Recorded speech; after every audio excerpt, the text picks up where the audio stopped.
Hello everyone, welcome to Anu's classroom. So today we are starting with the very first unit of MMPC 3, that is Introduction to Business and Environment. So by the end of this video, or let's say with this video, I hope that you guys will be able to understand what is meant by business environment, how we can explain the concept of business environment, and let us also focus on what is the scope of business environment, as well as a few basic concepts of macroeconomics. We'll not be stressing too much on the macroeconomics part in this video. The reason being that is not a very, what you can say, major topic or something very important compared to other topics. So if we get time at the end of this course, maybe we will look at some of the macroeconomic concepts as we seem fit. All right, so let's get started. First and foremost, business environment. So in the introductory class itself, we said, right, what is business environment, or why we have to learn about business environment. It is the all encompassing, what you can say, summative term. Business environment is that aggregate of all the conditions, all the factors, and everything that is both internal as well as external to our business setup, which will affect the way our company functions. So in our course material, which is provided by IGNO, there are multiple personalities who have given their own version of the definition for business environment. Whichever seems fit, I would suggest you guys to memorize at least one definition of business environment, because at least you need to know one. And for me personally, Keith Davis's business environment definition seemed much more easy and what you can say, comfortable to keep in our mind. Keith Davis says that business environment is nothing but the aggregate of all the conditions, events, and influences which surround and affect the business. So that is how Keith Davis defined business environment. You can feel free to take up any one person's definition and but by heart it. And whenever possible in your term and examination, try to quote the definition as well as you seem fit in order to make your answers a bit more bulky. Okay, so that being said, what is the importance of having this proper understanding of business environment? When we have a proper understanding of the environment in which our business operates, we will be able to, as an organization, identify all the business opportunities that is available to us. And as we all know, early bird catches the worm. So if you are the first to move, you get the maximum opportunity right there, right? It also helps the firms in identifying whatever threats are there and take up strategies for early warning signals and mitigation of those threats also. So when we know the place or the surrounding in which we are operating in, we will be able to spot our opportunities as well as our threats and take appropriate action. Correct? Now, also it will help in tapping and assembling all the resources. Why? Because we will know what are the resources available to us and what is not available to us, and accordingly we can configure our processes to make most use of what we have. And it also helps us in adjusting and adapting to all the rapid changes whatever is happening around us. It will assist in planning as well as policy making for our firms. Correct? Now, if we knew already that, or if we know already that at a particular point in time a cyclone is going to hit, say for example, then definitely at that point of time, before that happens, we will move all our valuable stuff and maybe even ask our employees to not come. You can stay at home and work. Correct? So how is that possible? Why? Because we know the business environment, and business environment, just don't think that it is going to be some policies, laws, or rules or something like that. It is very much also the way in the all the natural things that are happening, even natural calamities or weather predictions, everything, anything and everything which could affect our organization, which could affect us, could also affect our organization, is all part of your business environment. Nothing is ignored here. Okay, so with all these things in totality, what happens is that we will be able to improve our performance much more and become much more what you can say, smart in handling our business. So that is what you can say a little bit about business environment. Now, for those of you who don't know, Sattvic Sweets is our own fictitious company which we use in Anu's classroom to make or discuss upon complex business scenarios, or a little bit what you can say, a hands-on experience. So it is nothing but a sweet shop who is whom we are the managers of, or you can even think of as owners of, doesn't matter. We are managing it, we are responsible for Satvik Sweets. So in this particular context, let us help a company like Satvik Sweets to understand their business environment. Now definitely this is an Indian company. Let us say wherever your hometown is, you set up Satvik Sweets there, right from your room you set it up. So what could be the factors that contribute to the business environment of such a organization? Definitely it is a sweets company, so festivals, festivities, all those things will definitely affect. Now even the demographics of the place where they are might affect, right? Now if you are setting this up in Gujarat, you will definitely be focusing more on sweets which are preferable to Gujaratis, rather than if you're setting it up in Tamil Nadu, maybe you will go for the pure ghee sweets which are particularly favorites of South Indians, right? Maybe Mysore Pak and things like that. But if it is in Gujarat or someplace else, you might think of rabdis and gulab jams Kolkata, right? So whatever, so like that it will affect. So that is also a business environment. Now how many sweet shops are there wherever we are going to set up? How many sweet shops are there existing? That is also a factor in the business environment. I have to take care, right? If suppose say I am the owner, or I am the person who's managing. Now if I go and set it up in Lulu Mall where there's already an Adayar's Ananda Bhavan already established, and I go with Satvik Seeds, then it is a very major competitor there. I have to make our plans accordingly so as to beat the competition and rise above, correct? So all those things are what you can say concepts of business environment. Now putting yourself in the manager's shoes of Satvik Sweets, come about with your own ideas to help understand such a business environment. Okay, so I would definitely be expecting your comments on this regard in the comment section. Now coming towards the nature and the scope of business environment, what would be the nature of our business environment? Definitely it is going to be very dynamic. Nobody expected COVID to hit, right? It hit. People had to adapt very fast. Those who adapted thrived, those who failed to adapt lost their way. Now they are trying to get up and again start moving, right? So business environment is something very dynamic. And then today whatever business environment we have, we do not know what will happen tomorrow. It was all on a jiffy that on November 8th Modi ji banned 2000 notes, right? Sorry, not 2000, even 2000 notes got banned, but still that is November 8th, 500 and 1000 notes got banned. It was a very drastic change, right? What you can say, within an evening or within a few hours businesses had to do whatever they can, right? So it is a very dynamic thing. The business environment, it is definitely uncertain. Being dynamic also comes with uncertainty. We do not know what is going to happen tomorrow, or what is going to happen in the very next moment itself, we do not know. And it is very complex as well. It is not a very simple thing. When we try to set up an organization, even as simple as, it is not simple, but still, even as something like a sweet shop, you have to think about many things. Maybe if it is an area where people prefer meat a lot, Satvik Sweets is going to fall behind a very tasty biryani seller, right? Again, rules and regulations, the climate of the place. Like if you go and open an ice cream shop in Alaska, it's not going to work out, right? But if you try to open it in somewhere in the Middle East, definitely. So it is a very complex thing. There are a lot of factors that involve, a lot of things interplaying and with different weights as well, right? And it is it is a very relative complex concept and highly interrelated too. So that is the nature of business environment. Now this is a very important topic, both nature and scope of business environment.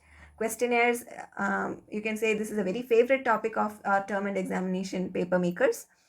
Similarly, coming to the scope of business environment. Now, the nature talks about how your business environment behaves, whereas the scope deals about the vastness of your business environment. What is the scope of it? Definitely, both are internal to the organization, like our suppliers, our vendors, our customers, employees. All those things are internal and they affect our organization. And outside, external, government policies, nature, weather reports, everything external also affects. So it is both internal as well as external. Similarly, both the micro and macro environment. Micro relates to a particular person's income, you can say, for example, and macro, when it comes to macro, it is the whole nation's. Suppose say you are set up in a very posh locality, how you would price? versus if there was a major depression or a major recession happening in the whole country. Even though you are in a posh area, how you would price would differ. So that is why both micro and macro environment is coming under the scope of your business environment. Similarly, both the controllable and uncontrollable environment, you cannot control an earthquake, you cannot control a Bharat Bandh, but definitely you can control how much material goes into making what, right? How much sugar you're going to put in your laddu. Definitely you can control that, but you cannot control the price of a packet of sugar, right? So both controllable and uncontrollable environment comes in the scope of your business environment. Similarly, both the specific environment like pertaining to your industry. So if you are working in the sweets industry, maybe even milk, milk prices, sugar prices, those things, and the general environment like petrol prices are also going to affect you. So that is a broad overview of the nature and scope of business environment. It is a very important topic as is. So make sure you go thoroughly prepared when you go for the examination. Now coming to the various types and components of business environment, this you can think of it as a, what you can say, a picturative or a pictorial summarization of both your the scope of your business environment. You can think by now it should be coming obvious. You might be thinking, okay, this is an obvious thing, right? So there is both internal and external environment, and in that internal environment comes your values, ethics, employee relations, or suppliers, vendors, things like that. And external comes the micro and macro environment, macro being the relating to the whole what you can say world or the country in the larger scale, whereas micro being a little bit more focused area of environment. So that is your business environment as is in short. So as we already said, knowing your environment is very important. So how do you know the environment? Definitely you have to go for an environmental analysis. Environmental analysis is again a 9-step process in the minimum. So what are the steps there? First and foremost, you will scan all your internal as well as your external factors. Once you scan, that is, you can say, once you list down all the external and internal factors that could affect your business, you will group all these scanned factors into similar groups or classes, and you will observe all your internal factors as well as your external factors. Observe, monitor, almost the same, but both the basic idea over here is you have to observe both your internal as well as your external factors and keep on monitoring them.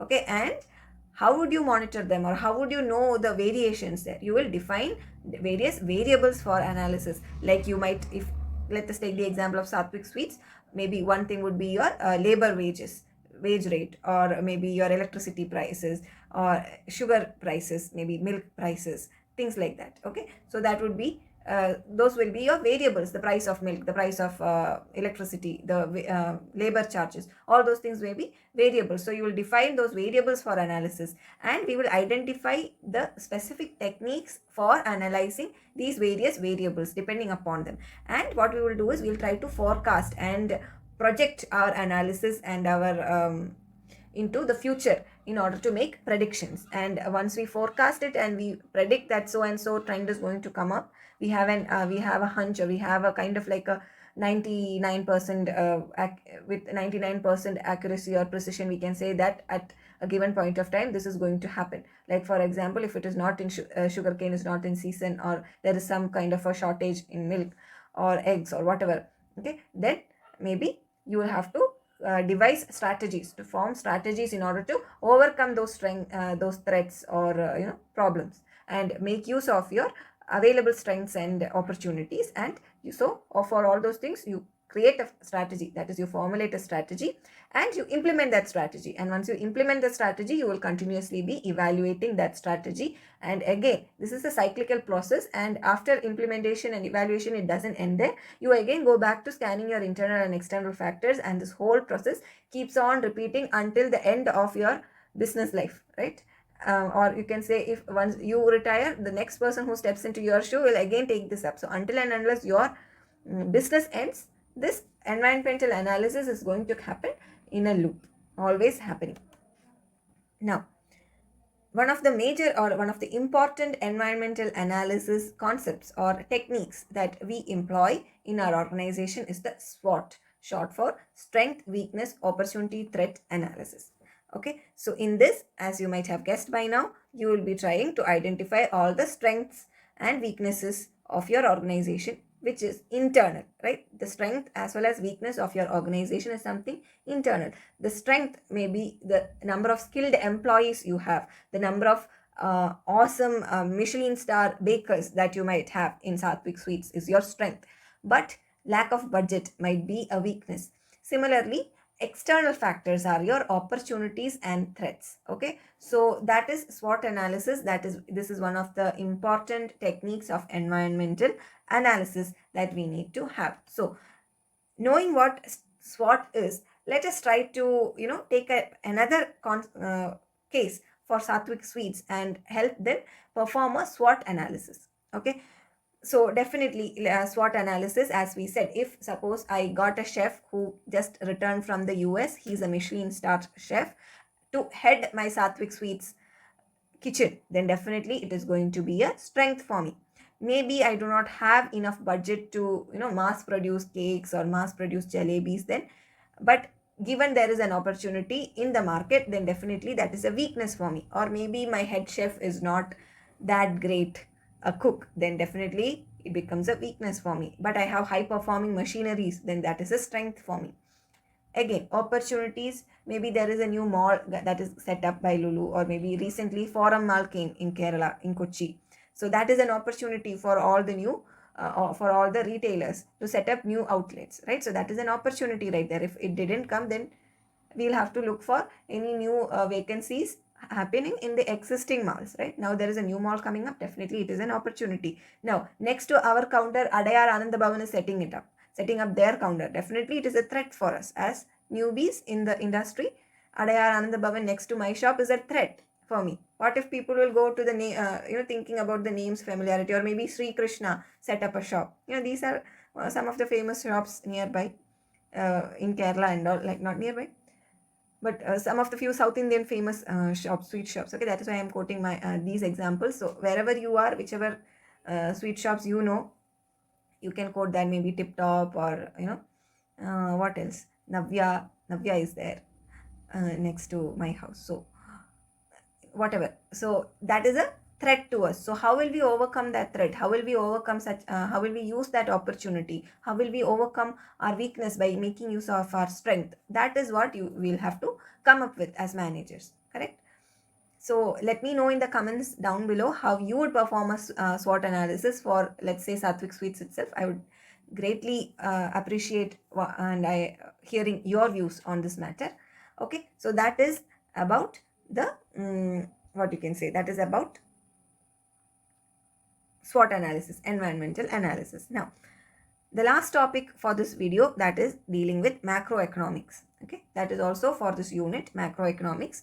So in short, we can say that macroeconomics is the study of the economy, behavior of the economy as a whole. For example, national income, national wide employment, aggregate demand, aggregate supply, things like that. So if you look at our course material in your unit 1, a few of the macroeconomic metrics are mentioned, like net national product, factor cost, GDP. GDP is a very common term, right? Which we all know.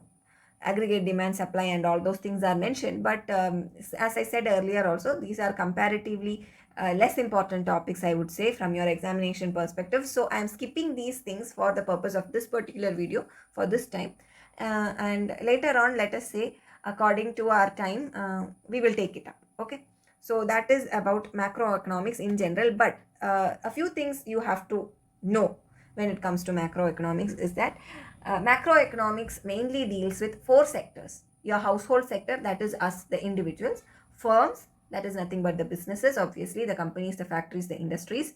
Government sector, which deals with all that is there related to governments, your laws, regulations, policies, special treatments, cess, everything. Okay, and then we also have the foreign sector, outside investors, outside investments, outside competitors, everything that is from foreign land, outside our homeland, that is foreign sector. So these 4 sectors and 3 markets: the goods market, which is where the products and services are sold; the factor market, wherein you buy your raw materials for production, get your raw materials as it; and the money market, nothing but the finance part of it. So the whole macroeconomic concept of national importance, or all the GDP and NPP, whatever you see, all these things macroeconomic metrics is and are derived from the interplay of these four sectors and these three markets. So in macroeconomic terms, the economic system, we can say, or we can view it as a continuous flow of income and expenditure, and this flow is what determines the size of our national income or the GDP or whatever it is, the macroeconomic metric, and therefore the overall worth of the economy wherein we are living. So this macroeconomics makes use of various models to understand this cyclical flow or the circular flow between these sectors and markets. A few of the most important models that you can think of is the two-factor model is there. Okay, so in two-factor model we only have, two-sector model is there. So we have the most important two sectors in this: household, firm. Okay, how household sector and firms interact with respect to our goods market, factor market and money market is what the two-sector flow model talks about.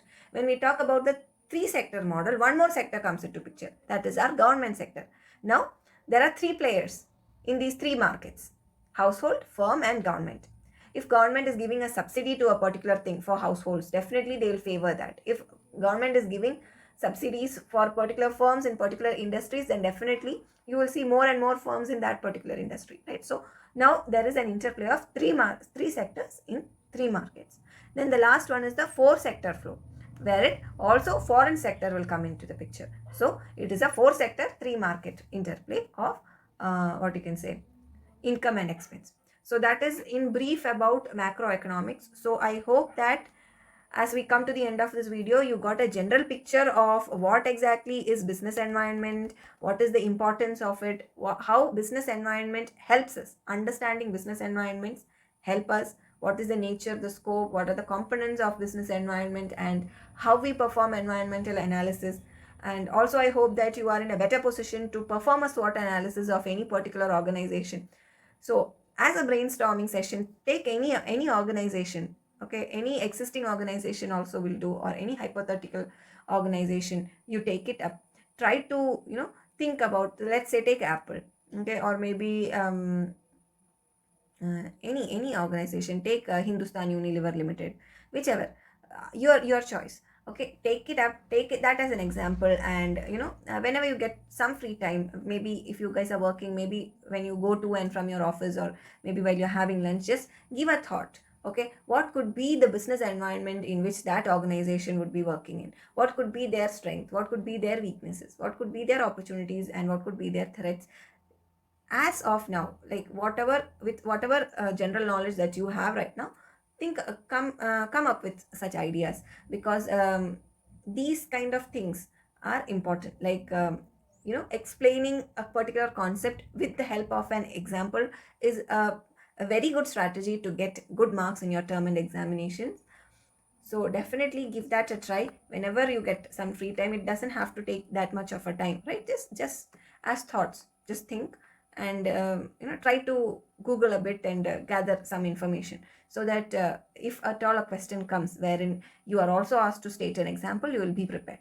Okay, so that's it for this video. I'll see you in the next video. I hope this video was helpful to you, and thank you very much. Bye bye.